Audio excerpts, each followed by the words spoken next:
Good morning students. आज हम 11.1 exercise का कुछ डाउट्स के ऊपर डिस्कस करेंगे। हमारे प्रीवियस वीडियो में हमने इसका एरिया के ऊपर डिस्कस किया था about the area of quadrilaterals, trapezium and rhombus और कुछ रिलेटेड क्वेश्चंस भी किए थे। आज हमारे जो टॉपिक रहेगा यहाँ पे दो मोस्ट इंपॉर्टेंट क्वेश्चन है, आपका question number 3 and question number आपका 11। ठीक है, ये दोनों क्वेश्चन के ऊपर डिस्कस करेंगे। दैट मीन्स ये जो चैप्टर है ना, ये दोनों ही क्वेश्चन बहुत इंपॉर्टेंट है। चैप्टर मीन्स आपका क्वेश्चन नंबर 3 और क्वेश्चन नंबर 11 है। तो चलिए पहले हम क्वेश्चन नंबर 3 कर लेते हैं। क्वेश्चन नंबर 3 में क्वेश्चन है find the area of the rhombus. हमें रम्बस का एरिया कैलकुलेट करना है।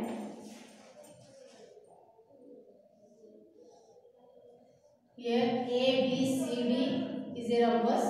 Given क्या है, उस साइड इज 15 सेंटीमीटर, 15 सेंटीमीटर।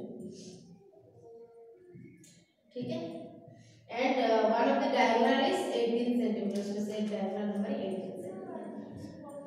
हमें कैलकुलेट करना है द एरिया ऑफ रम्बस। ठीक है, तो जब हम इसके प्रीवियस चैप्टर हमारा था, वो चैप्टर था अबाउट द प्रॉपर्टीज ऑफ क्वाड्रेटर। उसमें हमने डिफरेंट क्वाड्रेटर की प्रॉपर्टीज के ऊपर डिस्कस किया था। दैट मीन्स हमने डिस्कस किया था रोम्बस की प्रॉपर्टीज के ऊपर, रेक्टेंगल्स की प्रॉपर्टीज के ऊपर, स्क्वायर था, ट्रापेजियम था, काइट्स, ये डिफरेंट टाइप्स ऑफ क्वाड्रेटर के ऊपर डिस्कस किया था। तो आज उसमें जो रम्बस था, उसमें प्रॉपर्टीज ऑफ रम्बस में क्या मेंशन था, all the sides are equal, diagonals are not in equal length but they perpendicular and bisect to each other. ठीक है, तो यहाँ पे here ABCD is a rhombus. All the sides are equal. As a rhombus, all the sides are equal. ठीक है, that is AB is equal to BC is equal to CD is equal to DA। हो गया आपका 15 centimetre. ठीक है, and BD is the diagonal। यहाँ पे diagonal क्या है, BD, जो कि आपका 18 सेंटीमीटर। ठीक है, हमें पता है जब हम एरिया कैलकुलेशन करते हैं रम्बस का, एरिया ऑफ रम्बस का फॉर्मूला क्या होता है, half into product of diagonals. तो यहाँ पे ऑलरेडी हमारी एक ही डायगोनल दे रखा है, BD is equal to 18 centimetre. तो हमारी रिक्वायरमेंट तो है वो किसका है, हमारी रिक्वायरमेंट है वो सेकेंड डायगोनल का। तो now draw another diagonal AC is, हमने यहाँ पे AC डायगोनल रखे हैं। ठीक है, as the diagonals bisect and perpendicular to each other, bisect and perpendicular to each other. ये बाइसेक्ट करते हैं और perpendicular to each other, that means right angle degree बनाते हैं। हेंस क्या हो जाएगा, बाइसेक्ट करते हैं, टोटल हमारी BD कितना है जो कि गिवन है, BD is equal to 18 centimetre दे रखा है। बाइसेक्ट करते हैं, इस पॉइंट को हम देते हैं O, तो BO OD कितना हो जाएगा, टोटल हमारा 18 सेंटीमीटर है। BD is equal to 18 centimetre है, diagonals perpendicular and bisect to each other, that means आपका BO और OD कितना हो जाएगा 18/2, दैट इज 9 सेंटीमीटर। तो ये कितना हो जाएगा आपका 9, BO भी हो जाएगा 9 एंड OD भी हो जाएगा 9 सेंटीमीटर। 9 एंड 9, 18 को हमने डिवाइड कर दिया क्योंकि bisect to each other. And क्या होता है, perpendicular to each other, perpendicular means the angle form is 90 degree. Hence यहाँ पे hence the 4 right angle triangles are formed. Right angle triangles are formed. यहाँ पे 4 राइट एंगल ट्रायंगल फॉर्मेशन हुआ है। Triangles क्या है, AOB ट्रायंगल, ठीक है, BOC triangle, COD triangle and DOA triangle. जो भी ट्रायंगल्स यहाँ पे फॉर्मेशन हुआ है, किस टाइप का ट्रायंगल फॉर्मेशन हुआ है, क्लासिफिकेशन के according these are right angle triangles. क्योंकि एक angle 90 degree means right angle triangles, हमने एंगल को लेकर ट्रायंगल्स को डिफरेंट टाइप्स में कन्वर्ट किया है। Right angle triangle, acute angle triangle, obtuse angle triangle. तो यहाँ पे एक एंगल 90 डिग्री फॉर्मेशन हो रहा है क्योंकि diagonals perpendicular to each other, hence this are the right angle triangles. तो यहाँ पे सपोज हम यहाँ पे एक कोई सा भी ट्रायंगल को कंसीडर कर लेंगे ना, देन हमारे यहाँ पे कैलकुलेट करके आराम से हो जाएगा। तो फॉर एग्जांपल यहाँ पे हमने कैलकुलेट किया, कंसीडर किया इन AOB ट्रायंगल। डायग्राम को थोड़ा दोबारा इसको कर लेते हैं। ये था ABCD, ठीक है, ये 18 था, इक्वली डिवाइड करता है इसलिए 9 9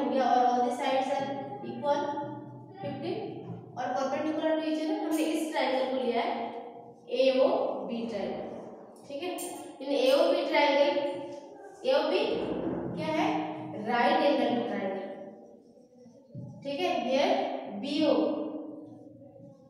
is equal to base 9 centimetre, ठीक है। Then AB is equal to hypotenuse that is 15 centimetre. हमें कैलकुलेट करना पड़ेगा क्या, ये परपेंडिकुलर लाइन है, P कैलकुलेट करना पड़ेगा, P इज इक्वल टू, ठीक है। तो हमने पढ़ा है Pythagoras theorem, according to Pythagoras theorem थोड़ा रिवाइज कर लेते हैं। अकॉर्डिंग टू पाइथागोरस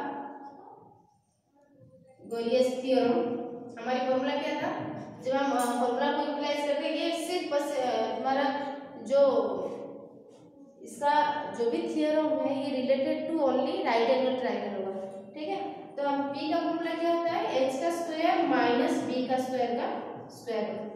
क्या था पाइथागोरस थ्योरम का formula, P is equal to h square minus b square square root, h is equal to p square plus b square square root and b is equal to h square minus b square का square. That means सिर्फ h का conditions में addition होता था और बाकी सब conditions में माइनस होता था, ठीक है। h means hypotenuse of the right angle triangle, ठीक है। तो ये तो फॉर्मूलेस थे। तो यहाँ पे हमारी जो रिक्वायरमेंट है वो ओनली परपेंडिकुलर लाइन का है, AO का रिक्वायरमेंट है। तो according to Pythagoras theorem P is equal to h square minus b square का स्क्वायर। तो यहाँ पर हाइपोटेन्यूज कितना, हाइपोटेन्यूज मींस इस ट्रायंगल का हाइपोटेन्यूज मींस क्या है ना, रोम्बस का साइड। तो 15 का स्क्वायर माइनस बेस हो गया आपका 9 का स्क्वायर का स्क्वायर रूट। 15 का स्क्वायर हो जाएगा 225, 9 का स्क्वायर हो जाएगा 81, 144 का स्क्वायर रूट निकालेंगे हम। इसको प्राइम फैक्टराइजेशन मेथड में निकाल सकते हैं, नहीं तो by using log division method इसको हम निकाल सकते हैं। 144 का स्क्वायर रूट कितना होगा, 12 into 12 का square root that is 12 centimetre. तो 12 सेंटीमीटर दैट मींस हमने ये कैलकुलेट किया है AO, ठीक है।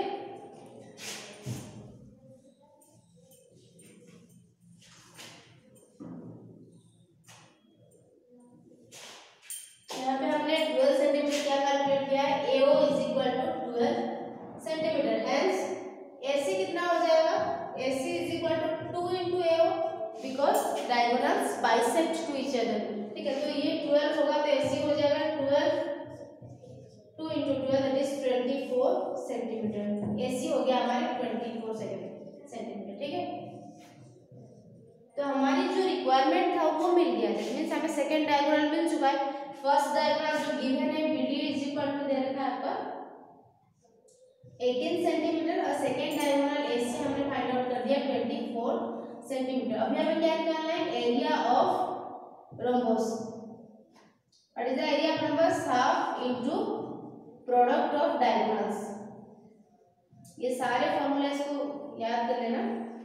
क्वाड्रेटर्स का फॉर्मूला एरिया ऑफ क्वाड्रेटर क्या था, half into diagonals into sum of the perpendiculars drawn from the vertex upon the base। Area trapezium था half into sum of parallel sides into distance between them, और rhombus का half into product of diagonals, ठीक है। तो half into product of diagonals, first diagonals हमारे 18 है, product means multiplication of diagonals d1 into d2 and second diagonal है 24, ठीक है। देन हमने इसको 2 9 जा 2 1 6 सेंटीमीटर स्क्वायर एरिया कैलकुलेशन। समझ में आया, बहुत इंपॉर्टेंट क्वेश्चन है क्वेश्चन नंबर 3, इसको अच्छी तरह से समझिएगा। देन क्वेश्चन नंबर 11 पे आते हैं।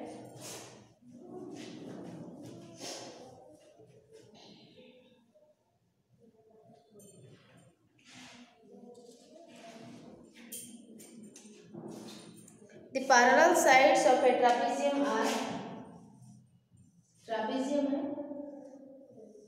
नेम दे देते हैं PQRS is a trapezium। Parallel sides, these are parallel sides 20 centimeter, sorry bigger side 20 centimeter, another is 10 centimeter, and the non-parallel sides, ये जो non-parallel sides are equal in length, that is 13 centimeter and 13 centimeter। Find the area of the trapezium, ठीक है। मैंने अभी just last question में कहा था what is the area of trapezium, half into sum of parallel sides जो हमारे पास है, पैरेलल साइड्स है, and the distance between them, means हमारे पास डिस्टेंस नहीं है, अभी हमें इसको कैलकुलेट करना पड़ेगा, परपेंडिकुलर डिस्टेंस बिटवीन देम, ठीक है। अच्छा, इस क्वेश्चन में क्या है, 2 पैरेलल साइड्स दे रखा है, टू पैरेलल साइड्स। मेजरमेंट कितना है 10 centimetre and 20 centimetre. Non parallel sides are equal. Generally मैंने कहा था the quadrilateral having one pair of parallel sides is called trapezium, जिसमें एक ही पेयर साइड्स आपका पैरेलल होता है उसको हम ट्रापेजियम बोलते हैं। And the non parallel sides, यहाँ पे नॉन पैरेलल साइड्स ये होते हैं। दो लाइन को हम पैरेलल कब बोलेंगे ना, two lines are said to be parallel if the distance between them are equal, जब दोनों के बीच में डिस्टेंस बराबर होगा एंड दे नेवर मीट, वो दोनों कभी ना मिले, उस टाइप्स को क्वाड्रिलेटरल्स को हम उस टाइप के लाइन्स को हम पैरेलल लाइन्स बोलेंगे। और ये दोनों ये देखने से पता चलता है आपका P Q and S R this are non parallel lines, distance between them are not equal, ठीक है। लेकिन जब ट्रापेजियम के दो non parallel sides equal length हो जाते हैं, इक्वल मेजरमेंट में आ जाते हैं, तब उस टाइप के ट्रापेजियम को हम क्या बोलते हैं आइसोसेल ट्रापेजियम। इसको थोड़ा ध्यान दीजिएगा, आइसोसेल ट्रापेजियम। आइसोसेल ट्रापेजियम क्या है, ऐसा trapezium in which the two non parallel sides are equal in length. जब ऐसा ट्रापेजियम जहाँ पे दो non parallel sides equal length का हो जाते हैं, इक्वल मेजरमेंट में आ जाते हैं, तब हम इन दोनों को आइसोसेल ट्रापेजियम बोलते हैं, ठीक है। तो ठीक है, ये एक आइसोसेल ट्रापेजियम है, इसका दो पैरेलल साइड्स दे रखा है और ये दे रखा है दो नॉन पैरेलल साइड्स जो है they are equal in length और इक्वल इन मेजरमेंट, ठीक है। अभी हमें निकालना है find the area of the trapezium. अब हम करेंगे now draw P K and S K draw करते हैं ऑन द लाइन या बेस Q1। हमने परपेंडिकुलर लाइंस मेंशन करते हैं, परपेंडिकुलर लाइंस हमने परपेंडिकुलर लाइंस मेंशन किया। इसका हो गया P K and S T, ठीक है। हेंस अब क्या हो गया, hence P S T K is a rectangle. अभी ये फॉर्मेशन हुआ है रेक्टेंगल, तो रेक्टेंगल में opposite sides are equal, opposite sides are equal, that means आपका PS is equal to KT 10 है तो KT भी हो जाएगा आपका 10 सेंटीमीटर। ये 10 है, ये 10 है, बट हमारे QR कितना था 20 सेंटीमीटर था, ये टोटल 20 सेंटीमीटर था, तो ये 10 हो चुका है। देन क्या होगा QK plus TR is equal to 20 minus 10 is equal to 10 centimetre होगा, क्योंकि ये देखो यहाँ पे हम टच करेंगे ऐसे लाइन में जिससे बिल्कुल इक्वली डिवाइड करता होगा, ठीक है। तो ये टोटल हमारे QR 20 सेंटीमीटर था, ठीक है। टू पैरेलल साइड्स एक 10 एक 20 थे, ये टोटल QR आपका 20 सेंटीमीटर था। बट ऐसे कि जैसे कि यहाँ पे रेक्टेंगल का फॉर्मेशन हुआ है, रेक्टेंगल का नाम क्या है PST के, रेक्टेंगल फॉर्मेशन हुआ है जिसकी वजह से ऑपोजिट साइड्स आर इक्वल, तो means PS is equal to KT 10 हो गया, तो बाकी QK plus TR is equal to 10 minus 20 minus 10, ये दोनों मिलकर 10 हो, ठीक है, क्योंकि ये 10 ऑलरेडी हो गया है तो ये दोनों मिलकर आपका 10 हो जाएगा। दैट मींस इक्वल लेंथ है QK और TR is equal to individually कितना होगा 5 सेंटीमीटर, ये 5 अब हो गया ना 20। टोटल हमारे पैरेलल जो नॉन पैरेलल साइड्स 20 सेंटीमीटर का था, रेक्टेंगल की वजह से ऑपोजिट साइड्स इक्वल है तो ये 10 हो गया, बाकी ये दोनों मिलकर आपका 10 था, ठीक है। 10 था, जैसे कि वो दोनों इक्वली जब हमने परपेंडिकुलर लाइन ड्रॉ किया है, इक्वली मेजरमेंट करके ड्रॉ किया है, तो ये हो जाएगा 5, ठीक है। हमने परपेंडिकुलर लाइन ड्रॉ किया था, that means it is a right angle triangle. हम इस ट्रायंगल को कंसीडर करके फाइंड आउट कर सकते हैं, एज वेल इसको भी कंसीडर करके कर सकते हैं, क्योंकि हमें परपेंडिकुलर डिस्टेंस निकालना है, distance between the parallel sides निकालना है, क्योंकि हमें एरिया ऑफ ट्रापेजियम कैलकुलेट करना है, ठीक है। तो सपोज हम फॉर एग्जांपल इस ट्रायंगल को कंसीडर करके PKQ